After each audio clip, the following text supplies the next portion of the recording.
everybody. Welcome to today's fundamentals. Hello, Peter. Hello. What's new in the FX market? Well, we had slight rise of the US dollar against its counterparts, but overall the picture of the greenback seems to be resembling more a stabilization rather than a rise as such, but a stabilization which could most probably end the losing streak of the past 2 weeks.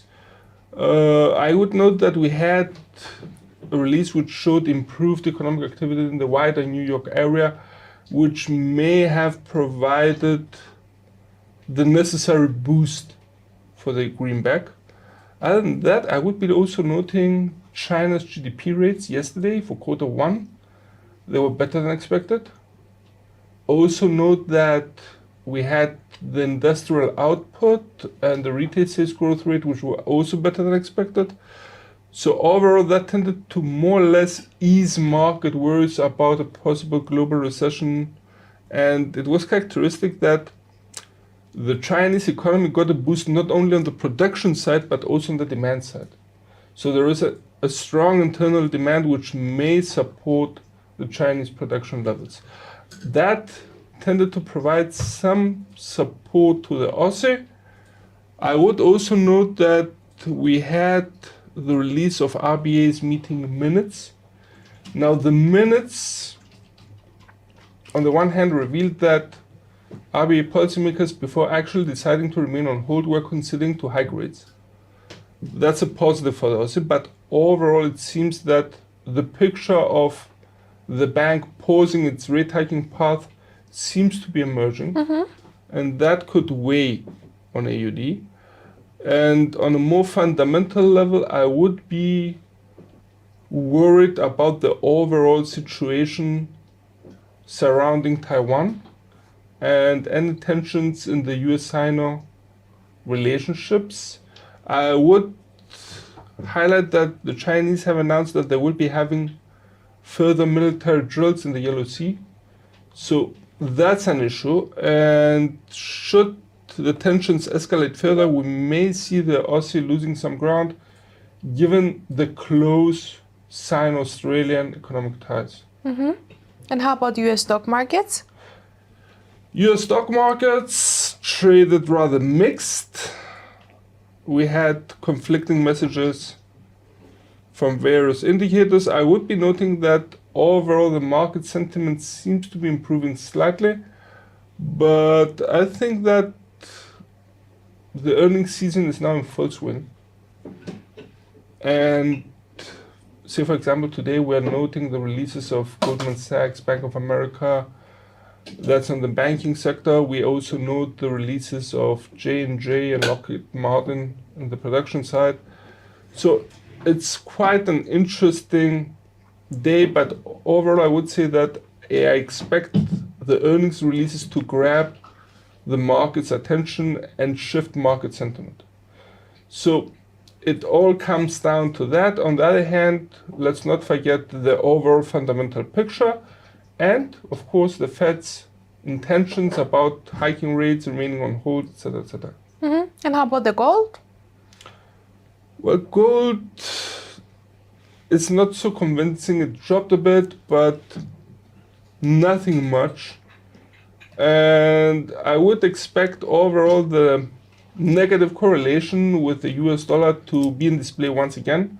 So I would be highlighting any US financial releases and any US fundamentals which could affect the dollar and in hand then affect gold price as well. And what's new regarding oil? Well, about oil, it's all on the demand side. Should there be worries about a global recession and should they intensify, we may see the demand outlook of the commodity practically falling, and that could weigh on its price. On the other hand, definitely the better than expected data from China, which were released today, tend to provide a more positive picture, which could provide some support for oil. On the production side, I expect that most probably we will maintain the view of a rather tight oil market, which could be pushing oil prices a little bit high. And what's on today's calendar? Well, we had already UK's employment data. I would be noting that we have Germans right about now, German 7 indicators. A possible improvement could provide some slight support for the euro. I think the main release of the day would be in the American session, and that would be most probably Canada's CPI rates. Should we see a slowdown of the CPI rates in Canada, that could weigh on the Canadian dollar, as that would practically solidify BOC's view that it's about to remain on hold. So a slowdown of the CPI rates could weaken the CAD, but I would also expect, we have BOC Governor Tiff McClem, he will be speaking later on, and should he also provide a dovish view regarding the bank's intentions, that could create additional bearish tendencies for the loonie. Other than that, in the American session, I would be also noting in the US, we have the housing starts and building permits, could affect the dollar somewhat. That should be it. And how about the rest of the week? Okay, we have a number of releases. I would be highlighting 4. The first would be during tomorrow's early Asian session. We get from New Zealand the CPI rates on a quote-unquote level. Now, the CPI rates of New Zealand on a year-on-year level are expected to remain unchanged at 7.2% year-on-year. Should that be the case, that may practically force RBNZ into another rate hike. I would also note that we are getting the UK CPI rates. Therefore, March, a possible slowdown could weaken the pound, as that would practically, I would say, strengthen the dovish side within BOE. So that's an issue. By the way, mind you that the pound's going to be getting a number of high-impact financial releases this week. We already mentioned the UK CPI rates tomorrow. And I would also be noting the UK retail sales, that's on Friday, and the UK preliminary PMI figures for the services sector. That's for April, and should the reading improve slightly, that could provide some support for the pound. Other than that, I would be noting Japan CPI rates on Friday morning. A possible slowdown, given also weather's comments this morning, could weaken JPY. I think, though, that the headline for the week is expected in Friday's European session. And it's going to be the preliminary PMI figures of the Eurozone. Now we're getting the PMI figures for the manufacturing sector, the services sector, and the composite index. And that's for France, Germany, and the Eurozone as a whole. Overall, the figures are expected to improve. That's a positive. I have a slight worry about Germany's manufacturing sector. And that's expected to improve, yet to remain below 50. That's another contraction of economic activity. And mind you that the German manufacturing sector is the spearhead of Eurozone's economy. So it's going to be interesting to see, A, whether it rises, B, if it rises, how far it rises, and could provide some slight support for the euro, but any support I expect it to be mitigated. Great. Thank you, Peter, for your time, and everyone for watching. Join us after a short break for technical analysis with Peter Iosif.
right. Okay. I think we're ready to kick off. All right. Okay. So today's webinar series by IronFX is about fundamental trading strategy. So once again, the information in this webinar is purely for informational and educational purposes. Please do not construe it as investment advice or investment recommendation. And please do all due diligence prior to uh, putting on any trades across any asset class, right? Okay. So the full risk warning and disclaimer is here on this page. Okay, so this webinar is brought you together in partnership with EFG Everest Fortune Group. We're the finalists for Best FX Research from 2019 through 2021, Best Equity Research in 2020 and 2021. So I'm your host today, Ketan, and let's start things off. Okay, so over here we have a slide on the data links for where we can get fundamental information about the United States. All right, feel free to take a screenshot of this, but also not to worry. All these other links here can be um, can be found on Forex Factory. So basically, you guys just need to know and remember Forex Factory. And once you're on that site and you search for the economic calendar, and I will also teach you how to search for the respective economic news events, and from there we are able to find all the sublinks. Okay, right? So do not worry. You can take a screenshot. Feel free, but the main link to look out for is Forex Factory. Right? Okay, so let's go and go into Google. All right. Okay, so here we have Forex Factory. Right? Okay. Just a quick note. You guys able to see the page Forex Factory? Yes. Just maybe a quick show of hands to see that you're able to view that page. Right?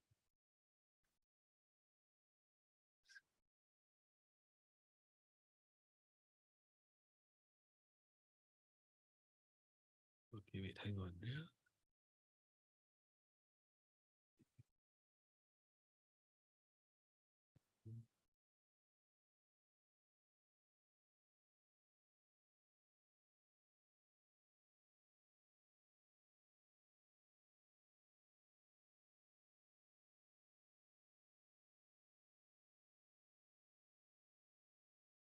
All right, guys. Sorry. Okay, I assume everyone can see my Forex Factory page, right?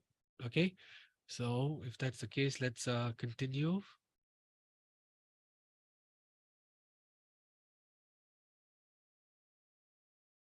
Okay, right. Okay, so here we have Forex Factory. Depending on your time zone, it will give you the time. Okay, today is now. Okay, I've not refreshed the page, so let me refresh the page. Hang on. Okay. Yeah. Okay. So this is 6:05 p.m. UTC +8. So this is Singapore time. Today's date is 12th of April. Right? Okay. So now let's just start. Okay, we're going to look at US fundamental data. Okay, so Forex Factory is a good website, and with its economic calendar, which is on the home page, right? So if you come to Forex Factory, I just do a Google search, Forex Factory, right? It will take you to, oops, sorry, hang on. Wait. Yeah, okay, yeah. So if you do that, yeah, you search for Forex Factory, it'll come here, right? And on the home page, okay, let's just refresh the home page. Okay, if you click on home, it'll bring you to the main page here, and this is the economic calendar right here. Okay, so what we're going to do is we're going to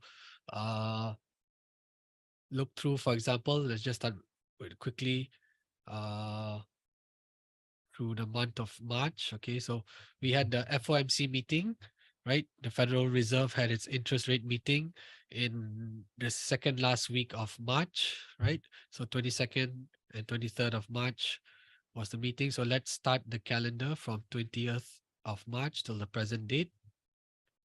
Okay. And let's just filter to look only for US related events. Okay. So we'll cover the the events that will have the most impact, right? And we'll cover all the event types and just US. Right. Okay, so this brings us to our starting date, March 20th. And we have a list of various economic events for the US. Okay, so because we are looking at foreign exchange FX, we'll be looking at what central banks are doing. So the FOMC is a big uh, event led by the Federal Reserve, which is the largest and most influential reserve central bank in the world, right? Okay, so let's quickly look at that. So we have this event here, March 23rd, 6 or 7 this is obviously UTC time. So this, because we're UTC plus 8, this will show us as Thursday, March 23. Okay. Now, if we look at the we have the federal funds rate. All right.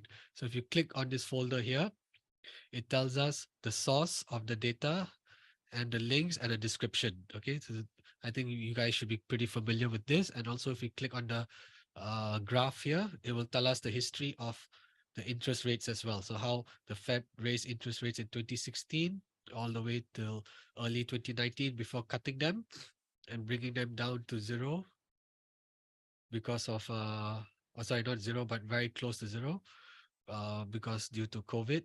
And then after that, in order to combat inflation, they started uh, raising interest rates very aggressively. This is this period has been one of the fastest, or if not the fastest, rate of interest rate hikes, which has caught many people off. Even though the Fed did uh, forewarn markets that they would uh, aggressively raise interest rates to combat inflation.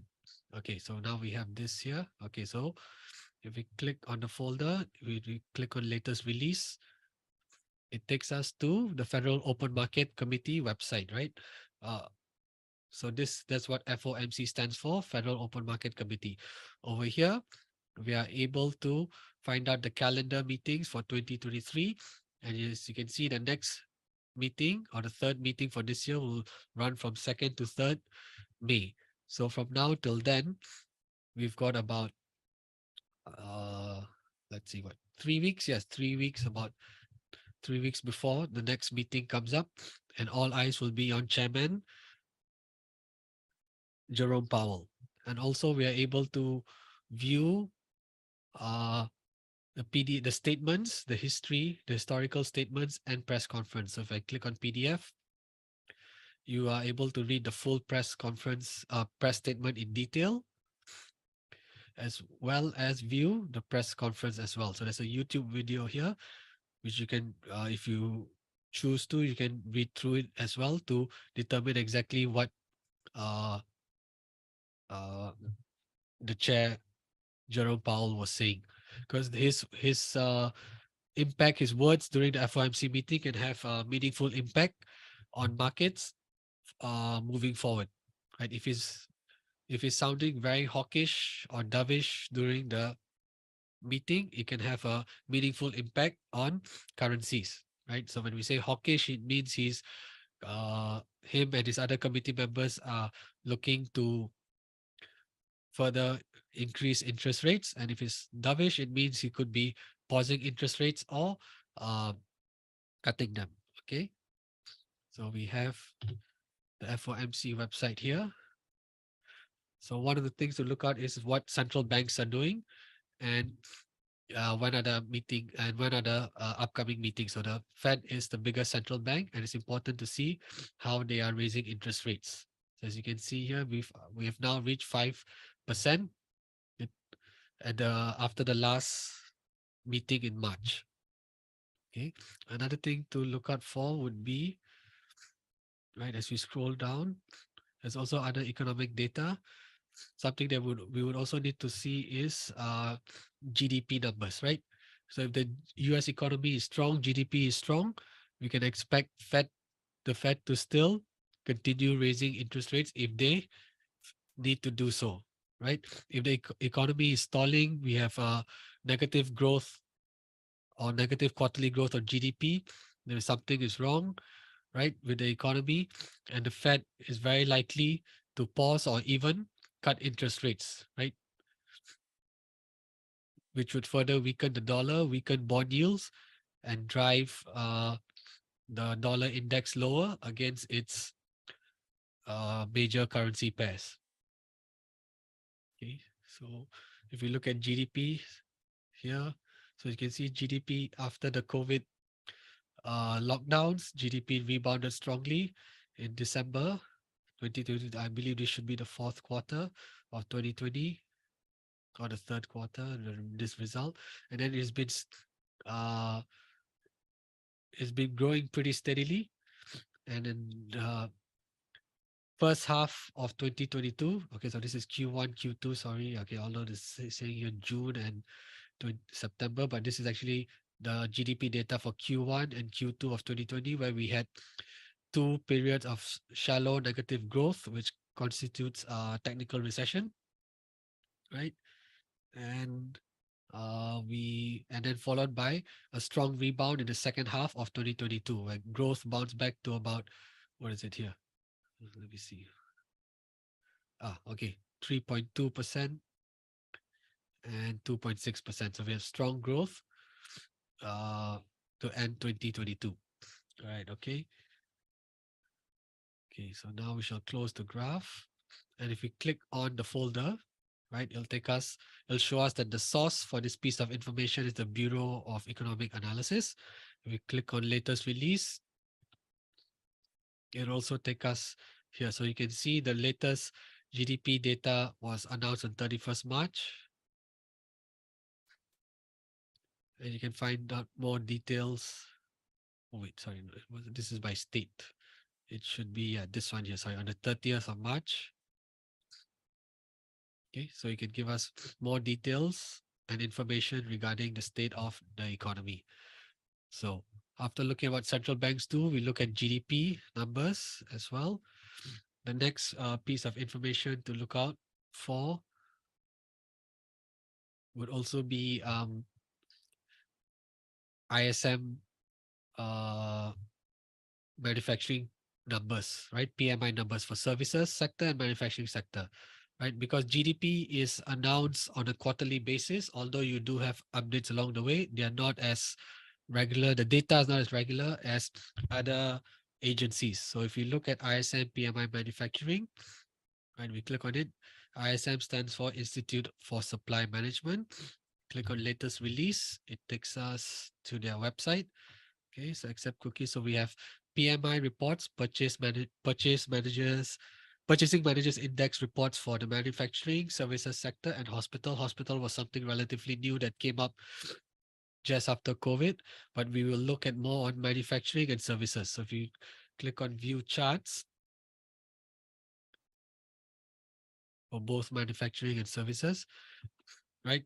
Are you okay? It takes us to shows us the overall state of the economy on a monthly basis. This is for the manufacturing economy, manufacturing sector, where we can see manufacturing has actually been contracting since the third or fourth quarter of last year and is still in a contraction zone. So any reading below 50 means that this sector is contracting, and any reading above 50 means this sector is expanding, right? And here you have the sub indices as well: new orders, production, employment, inventories, prices.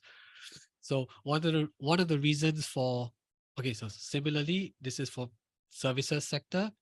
Services are still expanding pretty steadily, although the latest result dropped to 51.2, but it's still in expansion territory. So you can see the US economy is being held up by the services sector, right? And also let's open this up. Okay, so you can see there's similarly for both manufacturing and services sector, there are sub indices such as new orders, employment, prices, imports, exports. So what I'm going to zoom in on here is the prices indices, right? Because the main reason central banks are raising interest rates is due to inflation, right? Rising inflation. And in order to combat inflation, the Fed can only do one thing, and that is to raise interest rates, make lending more expensive for corporates, for retail, for households, right? they have a very blunt tool, and that's the one of them primary tools that they can use to try and combat inflation. Okay, so why is prices important here? The prices sub-index for both manufacturing and services, right? So if we scroll further down, right, so you can see throughout from early 2021, the prices index for the manufacturing sector was already at pretty high levels, right? It was almost, this looks at, yeah, almost 90, right? Almost 80 plus onwards. So the the prices indices were already elevated throughout 2021, which should have uh, signaled to the Fed that probably was already time to raise interest rates in uh, 2021 instead of waiting all the way till the start of 2022. So the prices indices for the manufacturing was elevated. Similarly, we should see something similar for the services sector as well. The services sector prices were also increasing pretty rapidly and remained constant throughout uh, 2021, 2022 until the middle of 2022, where it has been descending uh, pretty steadily as interest rates were raised. So similarly, for the manufacturing sector as well, the prices indices were also dropping. So what this means to say that is the rising interest rates by central banks, especially the Fed, made borrowing expensive uh, for corporates, for manufacturers, and all other participants. And when things become more expensive, generally demand pulls off. So as demand pulls off, price will start to recalibrate and probably uh, trend lower. So as demand pulls back, price prices for the in the manufacturing sector and services sector started pulling back. So you could see the effect of um, inflation or the effect of rising interest rates on the prices indices of the services and manufacturing sector. So this is important because this also relates to the overall CPI numbers, right? Inflation data. So as prices fall, CPI falls, the the job of high interest rates or the tool of high interest rates has helped to slow down inflation. So if you look at annualized inflation, right? And speaking of inflation, that is the number that is coming out today, right? 8:30 p.m. UTC plus 8 is where the Fed, sorry, not the Fed, the Bureau of Labor Statistics, BLS, will announce their inflation figures for the month of March, right? So just before we jump into inflation, we can also look at sorry, where is it? Non-farm employment change, okay, and the unemployment rate. So another important fundamental factor to look out for the US is the employment reports.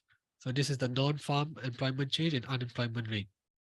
So similarly, if you were to click on latest release, right, it takes you to this page. So basically, Forex Factory is the primary website that you need to remember because all the other sublinks can be found on their website.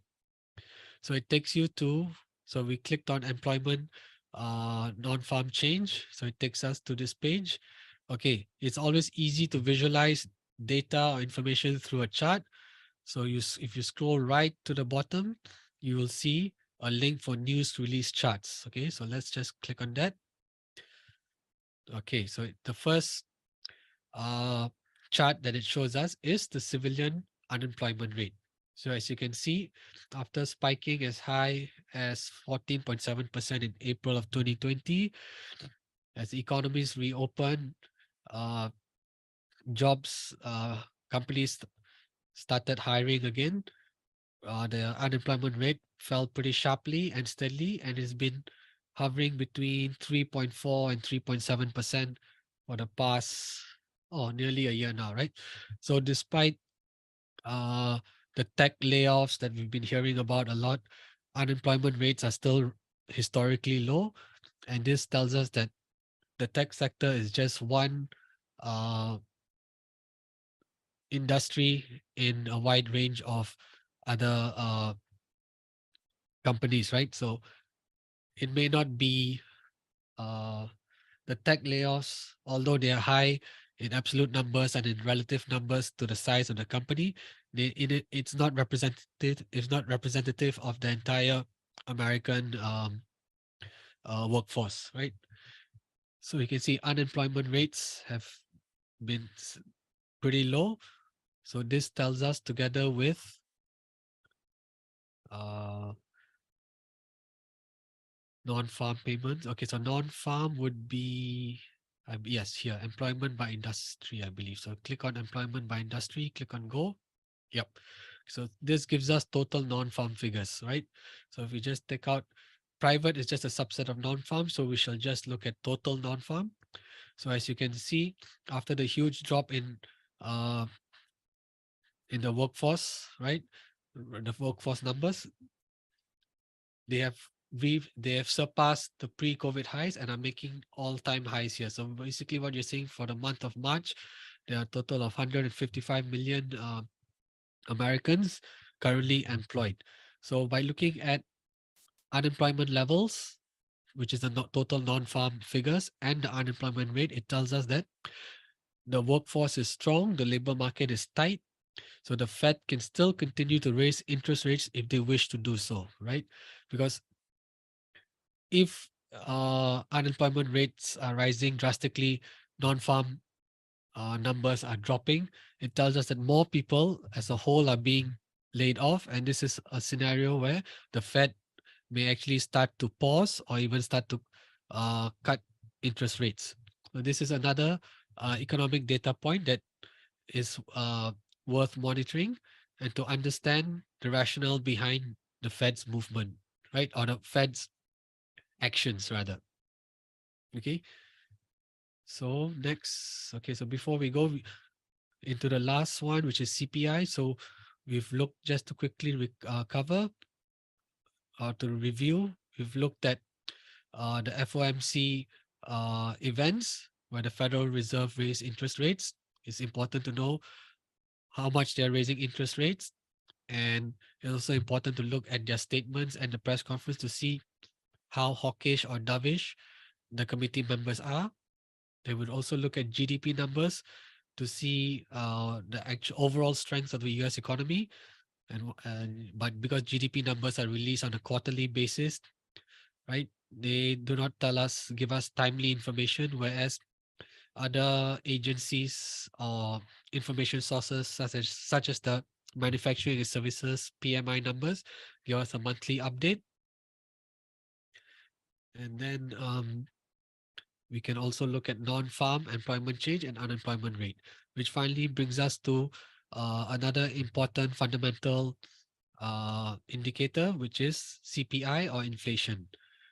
All right, so if we click on CPI in the folder here and click on latest release, again, it takes us to the BLS page where we have tables and text, and the easiest way to visualize whether inflation is rising or falling is by looking at the charts. So we'll scroll down and look at news release charts.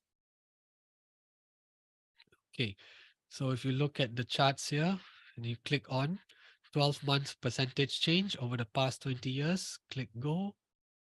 You can see the uh, historical performance of inflation on an annualized basis. So we are looking at all items here. And if you look at all items less food and energy, right, although the color scheme is not so great, but we have dark red or brown and we have a lighter shade of red here. So you can see both headline inflation and core inflation have been rising. And after headline inflation peaked June of in June at 9.1%, it's been falling pretty steadily. Whereas core inflation, which doesn't include food and energy, has taken a longer time to pull back. So as you can see, the latest readings here are for the month of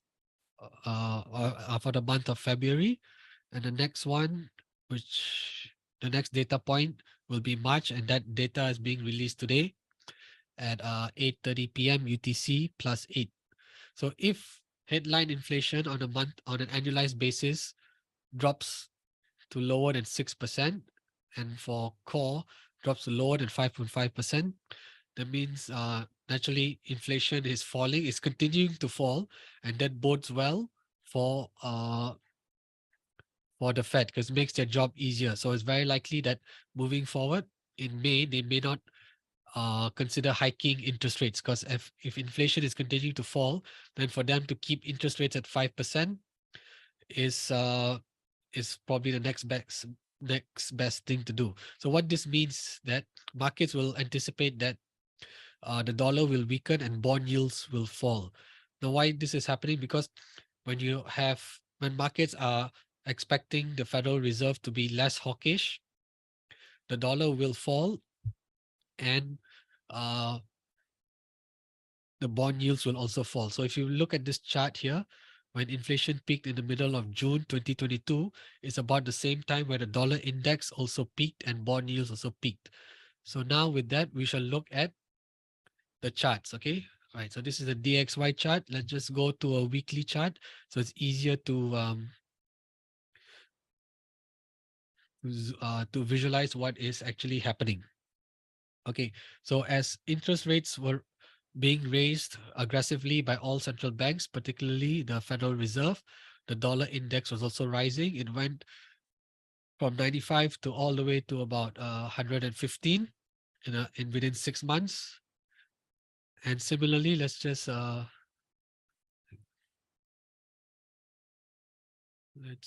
a dual chart so it's easy to. Okay, right.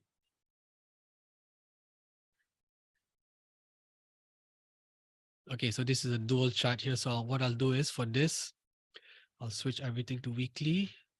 The first chart, I'll put the DXY.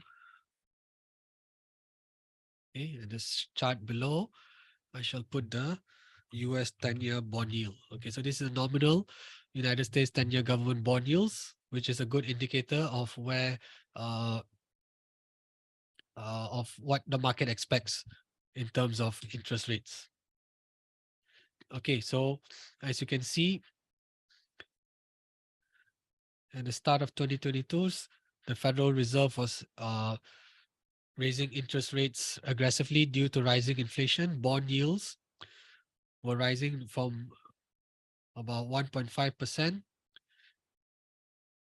all the way till to the middle of to June to about 3.5%. And similarly, the dollar index also rose from 95 all the way to July, July, hitting about 110. And after a slight pullback, the Federal Reserve was still raising rates, and bond yields and the dollar index made new highs. So this is important because as inflation is rising, the Fed has only one tool or a couple of tools in their toolbox to combat inflation, and that is to raise. One of them is to raise interest rates, and the other is to reduce their balance sheet. These are the two primary tools that they have, or these are the two main ones that's easier to understand for all of us. So in this period, when you have rising bond yields, rising dollar index, naturally, it means all the major currency pairs, your Aussie, your Euro, your Pound, your Kiwi, your CAD, your Swiss franc, and your yen, they're all going to weaken considerably against the dollar. So this is a period where it would be you would be looking to long the US dollar for most periods, right? Of course, there are pullbacks along the way because this is, mind you, this is a weekly chart. Definitely, there'll be retracements along the way, but you can see the general trend was strength in the dollar, right? So when you have strength in the dollar like this, you would be looking to go long at at any pullback in the dollar, in the strength of the dollar. And as we know, inflation peaked around June, July, and that's when market expectations also reversed. Despite the Federal Reserve raising interest rates and keeping them high, bond yields actually started to pull back and range between 3.4% and about 4%. In that same period, the dollar index has dropped significantly, right?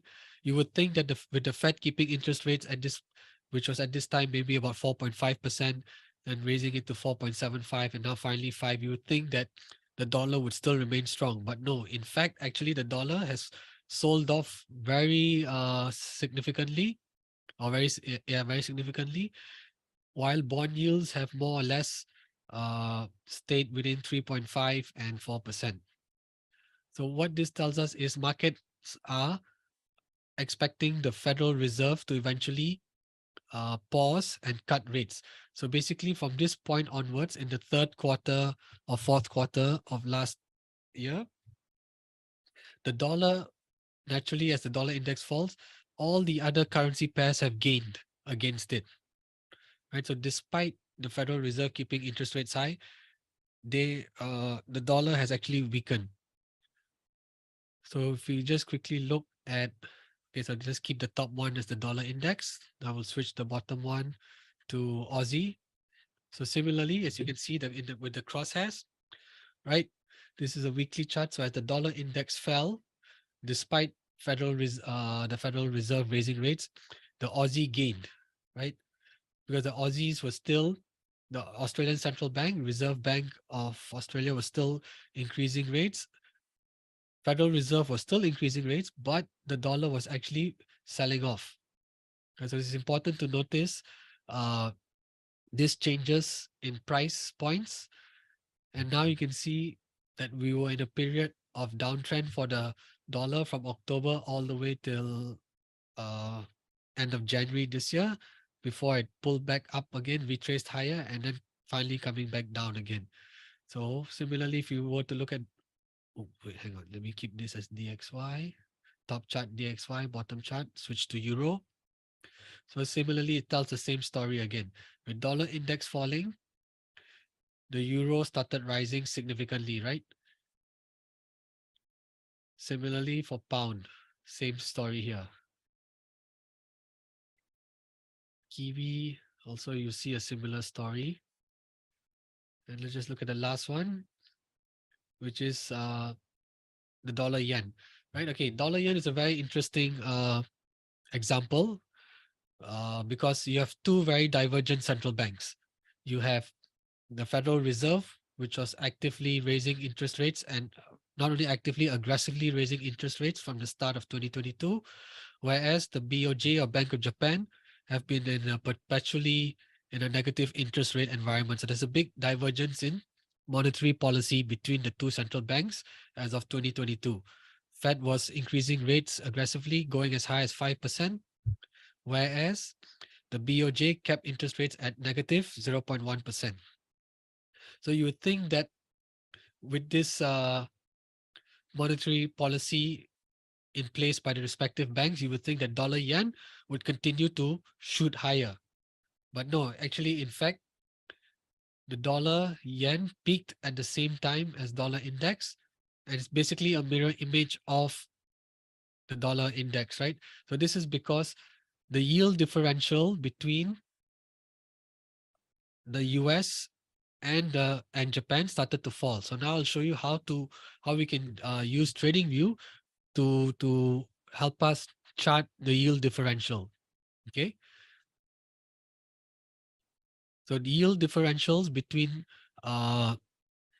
countries, and we will actually help us determine the general trend in the currency pair, and also potential turning points, and also identify long-term trends. So once you know where the turning points, where the long-term trends, you're able to zoom in on daily charts, four hourly charts or hourly charts, and uh,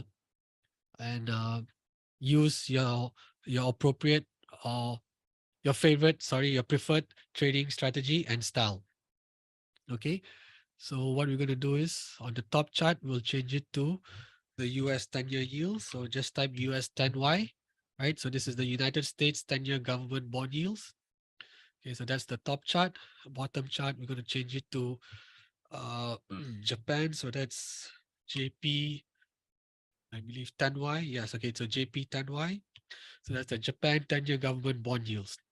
Okay, so right now you can see with respect to bond yields, the dollar for the US dollar from the start of 2022, it was about 1.6, 1.7, was rising steadily throughout the year, peaking at about 1.43%. So this is for the US 10-year. And similarly, for the Japanese yield, 10-year yield, it was relatively stable at about 0.2 to about 0.25%, right? And it was only here at the in December when Japanese bond yields really shot up. Okay, this was due to some central bank intervention. I forgot what it was by BOJ. Yes, okay, I remember now because the dollar yen had moved far too high, and because of certain requirements by the Bank of Japan, they had to strengthen the value of the yen. So when they strengthened the value of the yen, there was a big intervention by the Bank of Japan, and this intervention caused Japanese bond yields to spike. So when we had this spike in Japanese bond yields, that's when the yen also strengthened pretty considerably. Okay, so now what I will do is for the bottom chart, I will take the US 10-year bond yield minus the Japanese 10-year bond yield. So the good thing about TradingView is not only can you view the individual charts for bonds, for currencies, especially for bonds, you're able to do the yield differential as well. So just as simple as typing US 10Y minus JP 10Y will give us the yield differential between the United States and Japanese government bonds. So this bottom chart here is showing us the yield differential. And just to put things, and what we'll do, we'll change the top chart. Sorry, we'll change the top chart to dollar yen. Right. So as you can see, they are actually practically a mirror image of each other. So in the sense that if you wanted to know the direction of any currency pair, it would be good to look at the yield differential as well for that particular pair. So for dollar yen, you look at, of course, the US and Japanese 10-year bond yields. For Euro USD, you would do it similarly for European yields, or maybe the German and French 10-year yields versus the US 10. Aussie, same thing, you do Australian 10-year bond yields minus US 10-year bond yields. So by actually tracking the yield differentials together with inflation, right? You see where inflation is heading. Okay, you can see inflation has peaked. Right now I'm on the chart, on BLS chart, where inflation has peaked and dropping. So as inflation is falling, this sets into gear, sets into motion that markets are expecting the Federal Reserve to be less hawkish. Although the Fed will still raise rates, but the hawkishness or the less hawkishness is actually displayed in the movement of bond yields. So that's why it is important to track bond yields, bond yield differentials together with inflation data, employment data, ISM reports as well as GDP, right? So once you have this few fundamental data points, right, it actually helps you paint the overarching picture of what currencies are doing, what bond yields are doing, and what central banks are doing. And basically, it gives us a relatively good idea of the state of the economy for each respective country. So as you can see, okay, so bottom chart here is the yield differential. So from the start of 2022, the yield differential between the United States and Japan was rising aggressively. Of course, there'll be pullbacks along the way, consolidation, range-bound period as well between here, May and August as well, right? But the dollar yen continued pushing all the way till 150, right? Look at it broke 150. Now, because of this price this movement in price, the BOJ had to intervene. There was a big intervention action by them, which led to Japanese bond yields to spike, despite uh, interest rates being kept at negative 0.1%. So the BOJ didn't alter their interest rates, but they actually intervened in the open market, right, by buying Japanese yen. And when they bought Japanese yen, the yields of Japanese bonds increased. So as this happened, as Japanese bonds yield on the Japanese bond increases and the yield on the dollar stays steady or starts to drop, you will see the yield differential start to fall. So if you are observing the yield differential and paying attention to what the BOJ did with regards to their intervention policy and looking at this DXY and subsequently putting everything together, you will get a complete picture or an overarching picture of why the dollar weakened, why the US 10-year yield dropped, why the Japanese 10-year yield increased, and then subsequently you would see the fall. You would understand the fall in the yield differential. You would understand the sharp pullback in dollar yen as well. So during this period, didn't matter whether Federal Reserve kept raising interest rates or whether Fed's interest rates were at 4.755% and Japanese interest rates were at negative 0.1%. If you just look at interest rates differential, it's still in favor of the United States, but that's not reflected in the price of, or not the price, but that's not reflected in the yield on the bonds. It is not reflected in the strength of the dollar, and it's not reflected in the currency pair itself. So that is why it is important to look at about 4 or 5 fundamental indicators, and this will actually help you to paint uh, the larger picture, right? Because we are looking at weekly charts here. It helps you to paint the larger picture, help you determine turning points in currencies by looking at uh, central banks' action, looking at bond yield differentials, looking at inflation, and amongst and plus other information, right? You don't need to look at everything because there's simply too much, right? It's as a individual trader or retail trader, right? There's so much info out there. So what do you look at, right? What do you focus on? So I would say look at what the big central banks are doing, look at where their interest rates are, look at where inflation is, look at where GDP and unemployment figures are, right? This all this data comes out on a monthly basis. So it's not like something. It's not that something we need to track regularly, but then pay attention to the bond yield differentials, right? Because they will signal potential turning points in the currency pair.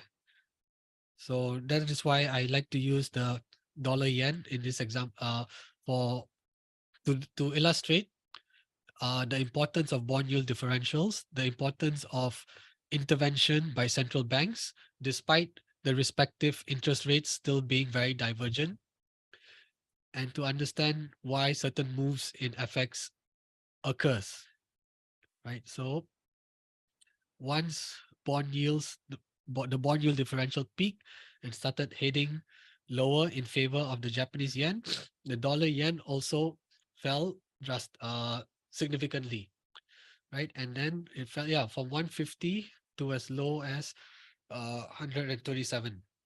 And then as the differential picked up again in favor of the United States, this was another turning point here, right, on the weekly chart. It didn't go lower. It actually formed a base here and the yield differential started driving higher. So this would have been a clue to indicate that, okay, there's a potential change in direction, and we could expect the dollar yen to uh, retrace some of the losses that it has made. And likewise, again, as inflation expectations also continue to drop, with inflation uh, continuing to print lower, headline inflation and core inflation continuing to print lower, bond yields in US also started falling, and likewise this is reflected in the yield differential, and hence the dollar yen fell, right? Okay. So I think these are some of what I've covered is basically where to look for fundamental data, which are the key US fundamental data to look out for. And similarly, you could do that for other currency pairs, but that might be, frankly, that's probably a bit too much work, right? Just looking at the US alone is takes up quite a fair bit of time for an individual person. So just maybe perhaps I would say concentrate on the US, right? Macro data. So look at GDP, look at GDP numbers, look at ISM numbers, and especially look at prices because they will tell us where prices for the services and manufacturing sectors are heading. And this relates back to overall inflation. Look at employment numbers, right? Look at how strong the labor market is in terms of total non-farm and in terms of how low the unemployment rate is. And also look at inflation, whether inflation is trending lower. Is it staying constant, consolidating, or is it starting to pick up again? And ultimately look at bond yields, right? The bond yield differential, right? So, are there any questions, or would you like me to revisit any particular topic or any uh, particular part of this webinar?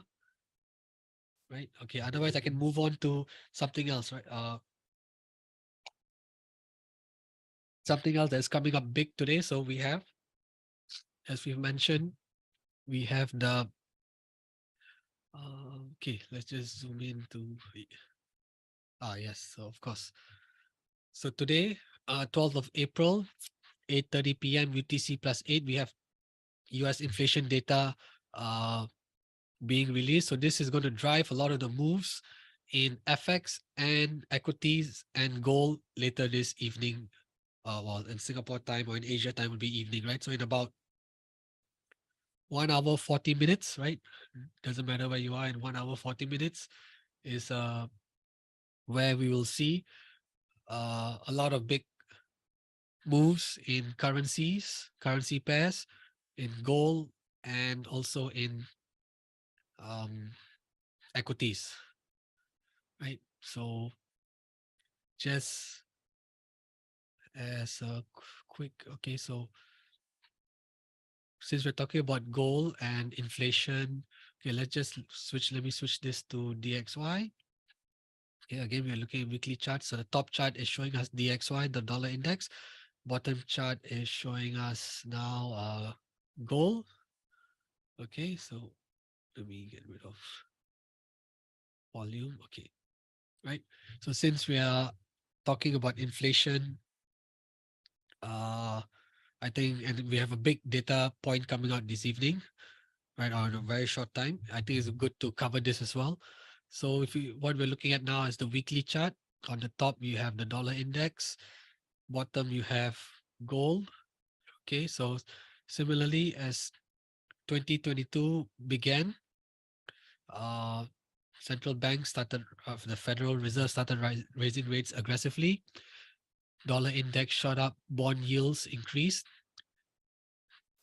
and also uh, the geopolitical event occurred. Like, right, we had the invasion of Ukraine by Russia, so that created a big demand for gold as as a safe haven asset. So that drove up the price of gold in the first quarter of 2022.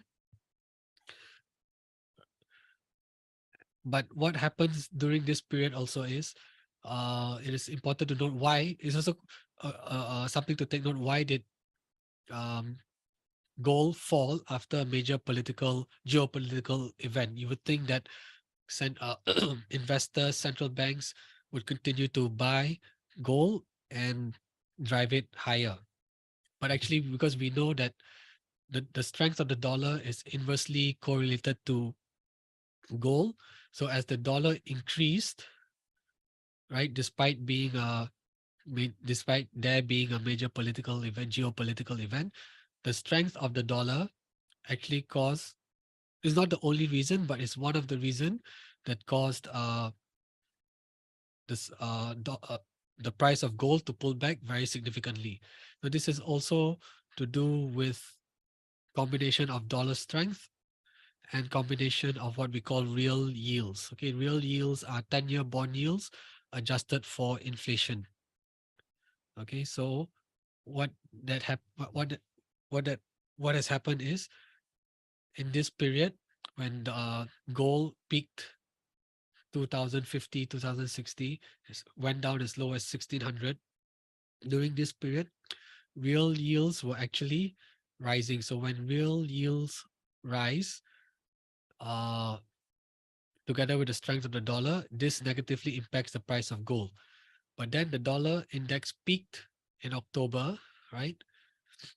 At the same time, gold bottomed, and as the dollar pulled back significantly, and as interest rates, as inflation started to pull back as well, real yields turned more negative, right? I don't have a chart for real yields here, but just try and visualize it. So as real yields became more negative together with falling dollar, falling inflation, gold became a more attractive hedge against inflation. So what I'm trying to say is basically in this period, as dollar index strengthened, bond yields strengthened, gold is generally not a good hedge against inflation. Hence, that's why we saw the sell-off in gold. But after that, the macro picture changed, whereby the dollar index started falling aggressively. Inflation also started falling a little bit. Bond yields started falling, and in this environment, bond becomes a better hedge. Gold becomes a better hedge against inflation. Hence, we see the bid up in gold here from about 16,000, 1600 all the way to almost breaching 2000 here in January, and before pulling back again because as the dollar rose, it pulled negatively impacted the price of gold. And also we had the banking scare here, right, in March. So in early March, we had the fallout from Silicon Valley Bank, Signature Bank in the US. Plus, we also had major issues in Switzerland, coming out of Switzerland as well, with UBS eventually having to take over Credit Suisse. So we've also had a banking crisis here, which sparked a drive uh, for gold as a safe haven asset. So as we see dollar index continue to fall, bond yields continue to fall, we may see gold stay elevated around this level. So which brings us to this um, uh, CPI event coming up. So if CPI, so there's several factors to look at CPI. You've got headline CPI, which contains all the components, and you've got core CPI, which doesn't include food and energy. So they'll be looking at uh, the monthly growth of headline and core CPI. They'll also be looking at annualized growth or the year-over-year growth of headline and core CPI. So if these data points, there are four major data points to look at. So if as a whole they all uh, print softer than their estimates, that means they come in lower than all their estimates on a monthly basis, on an annualized basis, and also compared to the previous month, it is very likely that bond yields will drop, the dollar index will drop, and this would potentially create another tailwind for gold. Conversely, if inflation comes in hotter than expected across all uh, four metrics, then it's very likely that bond yields will rise. Dollar index may rise as well, but if bond yields rise aggressively, this would potentially cap any further gains on gold and may drive it lower, right? Okay, so not only have we covered fundamental strategies for forex, we've also looked at a bit of gold because it all interrelates with each other, right?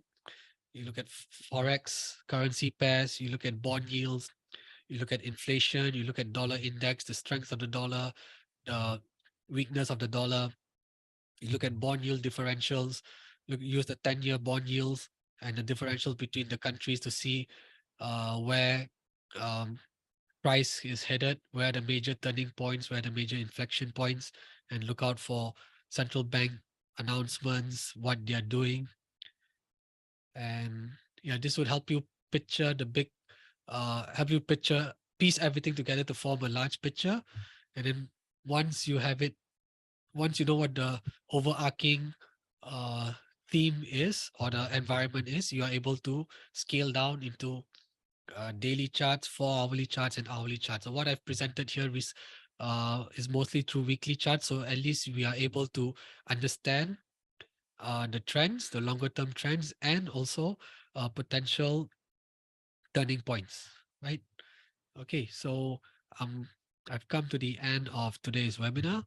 I hope this has been a uh, good session for everyone. And if there are any questions, feel free feel free to fire away in the chat. And yeah, I'll stick around for I guess a minute or two. And if you have any questions, please, yeah, please let me know whether it's something about CPI today or if it's something about what we've discussed recently. I mean, discuss in this session, or would you like to clarify any other points or any other topics?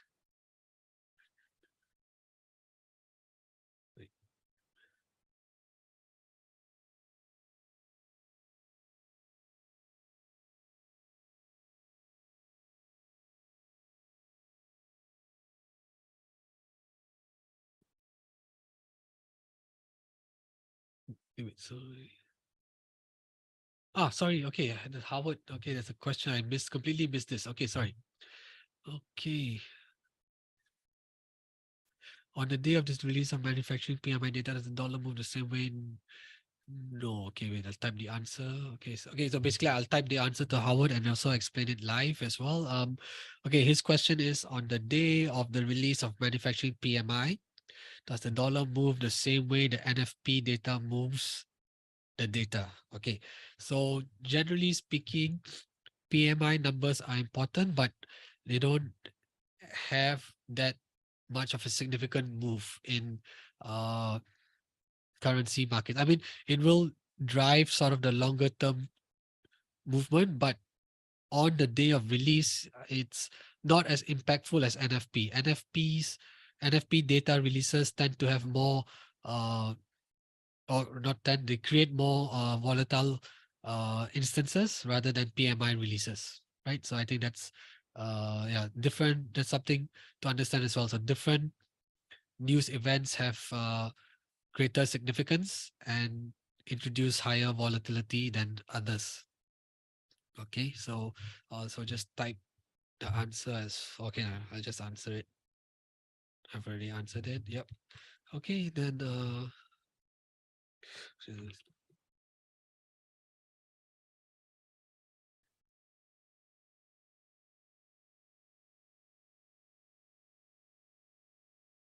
right. Okay then. All right. Okay. Yeah, okay. So I've come to the end of the webinar.